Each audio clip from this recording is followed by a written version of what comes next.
மாண்புமிகு பேரவைத் தலைவர்களே, நம் நெஞ்சம் நிறைந்த நினைவில் வாழும் தலைவர்கள் தந்தை பெரியார், பேரறிஞர் அண்ணா, நவீன தமிழகத்தின் சிற்பி முத்தமிழறிஞர் தலைவர் கலைஞர் அவர்களை இவ்வகையில் நினைத்து வணங்குகிறேன். வாழ்வில் கலங்கி தேங்கி நின்ற மகளிர்த்தம் வாழ்வு சிறக்க கலைஞர் மகளிர் உரிமை தொகை திட்டம், ஏழை பிள்ளைகளின் எட்டாக்கணியாக ஆட்சி பணி எட்டி பிடிக்கும் தூரத்தில் தந்திட்ட நான் முதல்வன் திட்டம், மகளிர்த்தம் சிறகுகள் எல்லையின்றி சுதந்திரமாய் பறந்திட இன்று இந்தியாவே வழிமொழியும் விடியல் பயண திட்டம், பதித்த வயிறோடு பாடம் படிக்கும் பிள்ளைகளை பெற்றெடுத்த தாய் தந்தைக்கும் மேலாய் சத்தாய் சிற்றுண்டி வழங்கிடும் முதலமைச்சரின் காலை உணவு திட்டம், பெண் பிள்ளைகளை சூழ்ந்திருந்த இருட்கதவை உழைத்தெறிந்து உயர்கல்வியை உயர்த்திட செய்த உங்கள் சிந்தையில் உதித்திட்ட மாதம் ரூபாய் 1000 வழங்கும் புதுமை பெண் திட்டம், ஆண் பிள்ளைகள் அடுத்த அடி எடுத்து வைக்க அரவணைத்து செல்லும் அப்பாவின் இடத்திலிருந்து மாதம் ரூபாய் 1000 வழங்கும் தமிழ் புதல்வன் திட்டம், மருத்துவம் பார்க்க அலைந்து திரிந்து கலங்கி நின்றவர்களின் கண்ணீரை துடைத்திட மக்களை தேடி மருத்துவம், மக்கள் மனம் அறிந்த மக்கள் மனம் நிறைந்த மக்கள் நல திட்டங்களால் நாடு போட்டியிட செய்யும் நாட்டின் நம்பர் 1 முதல்வர் அவர்களே, வரலாற்று சிறப்புமிக்க திட்டங்களை வாரி வழங்கிய வள்ளலே, தங்களை வணங்குகின்றேன். தலைவரின் கண்ணசைவில் களம் வெல்லும் சின்னவரே, மாநில உரிமை மீட்க சேலத்தில் இளைஞரணி களம் கண்ட எங்கள் மன்னவரே, எதையும் தாங்கும் இதயமே, இயக்கத்தை தாங்கியிருக்கும் எங்கள் எதிர்கால இமயமே, தலைவர் கலைஞரின் முழக்கமாய் தமிழக முதல்வரின் சிந்தனையாய் காலத்திற்கும் களத்திற்கும் ஏற்ப கடமையாற்றி கழகத்தின் தலைவருக்கு துணை நிற்கும் எங்கள் இளம் தலைவரே, பெரியாரின் பகுத்தறிவாய், அண்ணாவின் தொலைநோக்காய், முத்தமிழறிஞரின் கனவாய், தமிழக முதல்வரின் செயல் திட்டமாய் செயல்பட்டு அனுதினமும் தமிழ்நாட்டின் வளர்ச்சிக்காக அயராது உழைக்கும் எங்கள் மாண்புகு இளம் அமைச்சரே, உங்களுக்கு இந்த சிரம் தாழ்ந்த அவை வணக்கம். இவ்வவையில் நடுவனாக இருந்து எங்களை வழிநடத்தும் பெரும் மதிப்பிற்குரிய பேரவைத் தலைவர் அவர்களுக்கும், பேரவை துணைத் தலைவர் அவர்களுக்கும், அவை முன்னவர் அவர்களுக்கும், மாண்புகு அமைச்சர் பெருமக்களுக்கும், எனது மாவட்ட அமைச்சரான சட்டத்துறை மற்றும் சுற்றுச்சூழல் துறை அமைச்சர் அவர்களுக்கும், அரசு கொறடா அவர்களுக்கும், கூட்டணி கட்சி தலைவர்கள் மற்றும் அனைத்து மாண்புமிகு சட்டமன்ற உறுப்பினர்களுக்கும் உங்கள் அனைவருக்கும் எனது வணக்கத்தை தெரிவித்துக் கொள்கின்றேன்.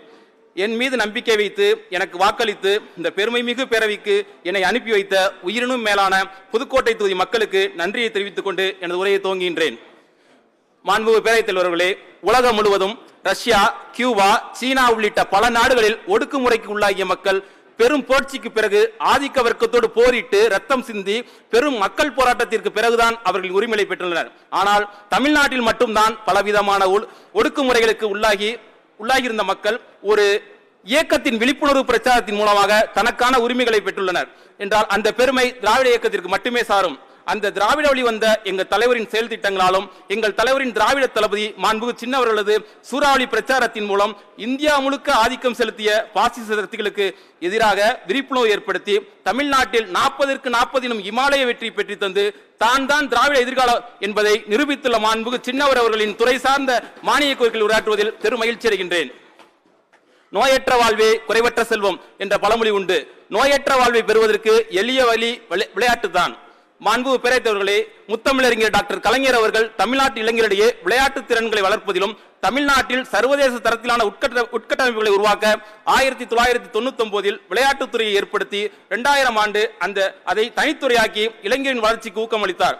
சமூக நீதியில் இந்தியாவின் தலைநகராக தமிழ்நாடு திகழ்வது போல் தற்போது அண்ணன் மாண்புமிகு சின்னவர் தலைமையில் செயல்படும் விளையாட்டுத்துறையானது இந்தியாவின் விளையாட்டுத்துறையின் தலைநகரமாக திகழ்கிறது.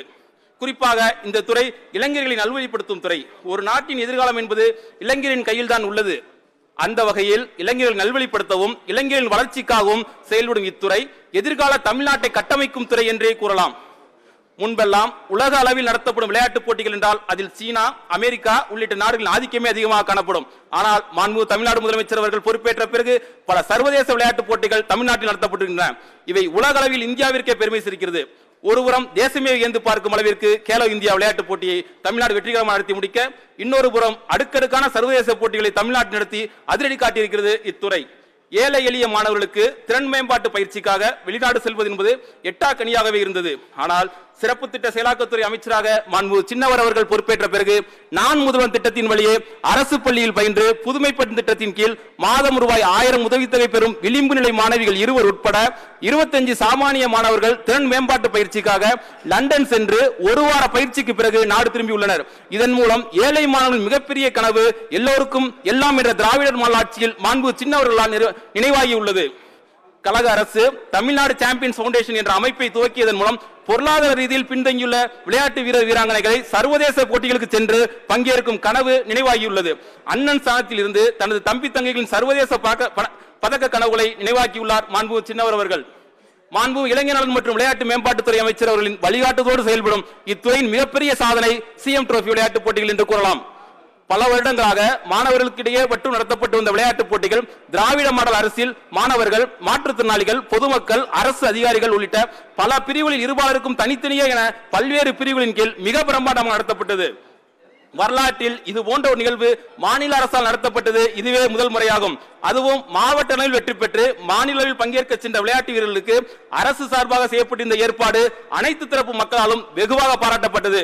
மட்டுமல்லாமல் அனைவரும் வியக்கும் வண்ணம் இருந்தது.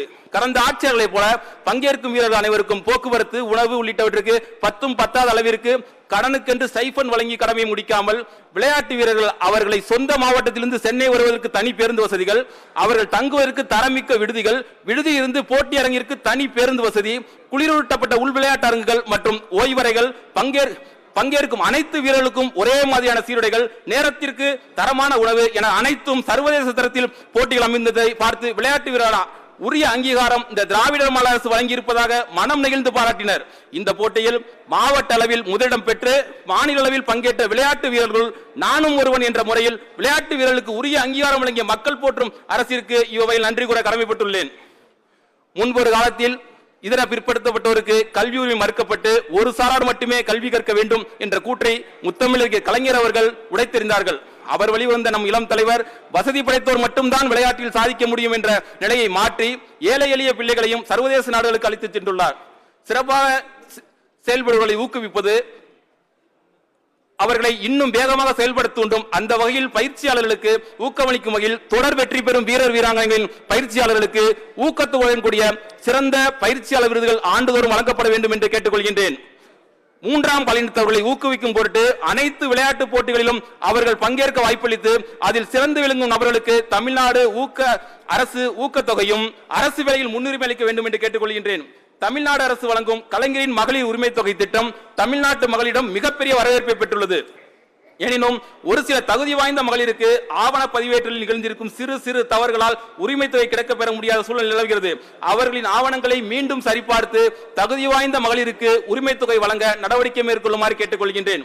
கிராம ஊராட்சிகளில் செயல்படுத்தப்படும் கலைஞர் ஸ்போர்ட்ஸ் கிட்ஸ் திட்டம் பேரூராட்சிகள், நகராட்சிகள், மாநகராட்சிக்கு விரிவுபடுத்தி வழங்கினால் ஏனைய பகுதி சார்ந்த மாணவர்கள் அதிக அளவில் பங்கு பெறுவார்கள். எனவே இத்திட்டத்தினை நிறைவேற்றி தருமாறு கேட்டுக்கொள்கின்றேன். மாண்புமிகு பள்ளிக்கல்வித்துறை அமைச்சர் அண்ணன் அன்பில் மகேஷ் அவர்களின் அறிவுறுத்தலின் பெயரில் அரசு பள்ளி வறுமையின் அடையாளம் அல்ல பெருமையின் அடையாளம் என்பதை உறுதி செய்யும் வகையில் எனது தொகுதிக்குட்பட்ட அரசு பள்ளிகளுக்கு தொடர்ந்து நான் சென்று மாணவர்களை சந்திப்பதுண்டு. அப்போது அவர்கள் இடம் முன்வைக்கும் கோரிக்கை ஒன்று, பிடி பிரிவுகளை மற்ற ஆசிரியர்கள் பெற்று உறுப்பினர் எனக்கு கொஞ்சம் ஒத்துழைப்பு தாருங்க. இன்னைக்கு நீங்க உங்களுக்கு குறித்த நேரம் 8 நிமிஷம் பேசியாச்சு. உங்க தொகுதி சார்ந்தெல்லாம் தாங்க, நீங்க பேசுறதா நான் பதிவு பண்ணியிருந்தேன். 3 மானியம் 2 அமைச்சர்கள், தயவு செய்து கொஞ்சம் ஒத்துழைப்பு தாருங்க. நன்றி. ஒரு வரியில முடிங்க. பிடி பிரிவுகளை மற்ற ஆசிரியர்கள் பெற்று அவர்கள் வகுப்பை எடுக்கிறார்கள் என்று கூறினார்கள். இதை நேரடியாக சில மாணவிகள் மாண்பு விளையாட்டுத்துறை அமைச்சர்களிடம் கோரிக்கையாக தெரிவித்துள்ளனர்.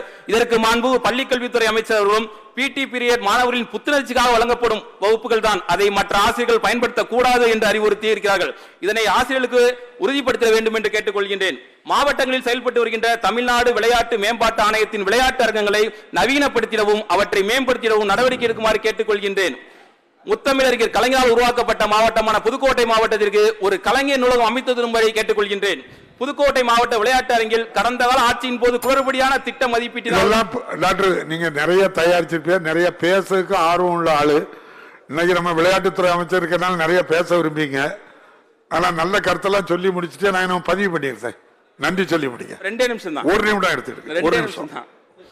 குளறுபடியான திட்ட மதிப்பீட்டால் பாதியில் நிறுத்தப்பட்ட உள்விளையாட்டு அரங்கம் பயனற்ற நிலையில் கட்டிடம் மட்டும் உள்ளது. மாண்புமிகு அமைச்சரின் கவனத்திற்கு கொண்டு சென்று நிலையில் துறை ரீதியான நிதி ஒதுக்கீடு செய்து பணிகளை மீண்டும் ஆவணம் செய்து முடிக்குமாறு கேட்டுக்கொள்கின்றேன். இளைஞர் நலனில் முக்கிய பங்கு இளைஞருக்கான உயர்கல்வியும் வேலைவாய்ப்பும். அதன் அடிப்படையில் புதுக்கோட்டை மாவட்ட இளைஞர் 2லையுமே தன்னிறைவு பெறவில்லை. கல்வி மற்றும் வேலைவாய்ப்புகளுக்கு அருகாமை மாவட்டத்தை நாட வேண்டிய சூழல் இருக்கிறது. ஆகையால் அரசு சார்பாக புதுக்கோட்டையில் தொழில்நுட்பம் மற்றும் பொறியியல் கல்லூரியும், சட்டக்கல்லூரியும், கால்நடை மருத்துவக் கல்லூரியும், மேலும் வேலைவாய்ப்பிற்காக புதுக்கோட்டை சிப்காட் பகுதியை தரம் உயர்த்தி புதுக்கோட்டை இளைஞர்களுக்கு வேலைவாய்ப்பினை உருவாக்கி தரும் வண்ணம் துறை சார்ந்த அமைச்சர் பேசி இளைஞர்கள் நலன் காக்க வேண்டுமாய் கேட்டுக்கொள்கின்றேன். தமிழர்களின் பாரம்பரிய விளையாட்டான சிலம்ப கலையில் தமிழர்களுக்கு முன்மாதிரியாக புதுக்கோட்டை மாவட்ட வீரர்களை ஊக்குவிக்கும் விதமாக அரசு சார்பாக புதிய சில புதிய ஒரு சிலம்ப பயிற்சி மையம் அமைத்து தரும்படி கேட்டுக்கொள்கின்றேன். தமிழர்களின் வீர விளையாட்டான ஜல்லிக்கட்டு போட்டியை தமிழ்நாட்டில் அதிக வாடிவாசல் கொண்ட மாவட்டமாக, அதிக ஜல்லிக்கட்டு போட்டி நடத்தும் மாவட்டமாக திகழும் புதுக்கோட்டை மாவட்டத்தில் பிரத்யேக ஜல்லிக்கட்டு களம் அமைத்து தருமாறு மாண்பு அமைச்சர்களை கேட்டுக்கொள்கின்றேன். புதுக்கோட்டை மாவட்டம் என்பது ஒரே லாஸ்ட் பாயிண்ட். புதுக்கோட்டை மாவட்டம் என்பது பொருளாதார நிலையில் மிகவும் பின்தங்கிய குடும்பங்கள் வாழ் மாவட்டமாகும். பெரும்பாலான மக்கள் 100 நாள் வேலை திட்டத்தையே தனது வாழ்வாதாரமாக கொண்டுள்ளனர். தற்போது புதுக்கோட்டை நகராட்சி மாநகராட்சியாக தரம் உயர்த்தப்பட்டதை தொடர்ந்து அதை சுற்றியுள்ள ஊராட்சி பகுதி மக்கள் 100 நாள் வேலை திட்டத்தை இழக்கும் சூழ்நிலை உருவாகியுள்ளது. ஆகையால் அவர்களின் வாழ்வாதாரத்தை காப்பதற்கு சிறப்பு திட்ட செயலாக்கத்துறையின் கீழ் ஒரு திட்டத்தை வகுத்து தரும்படி மாண்பு அமைச்சரிடம் கேட்டுக்கொள்கின்றேன். ஒரு நிமிஷம் தானே. அரசு பணியில் பணியாற்றி ஒரு 50 வயதிற்கு மேற்பட்ட கை கால் திறன் குறைபாடுடைய மாற்றுத்திறனாளிகளுக்கு டிஎன்பிசி நடத்தும் துறை தேர்வுகளில் இருந்து விலக்களிக்க வேண்டும் என்று மாண்பு அமைச்சர்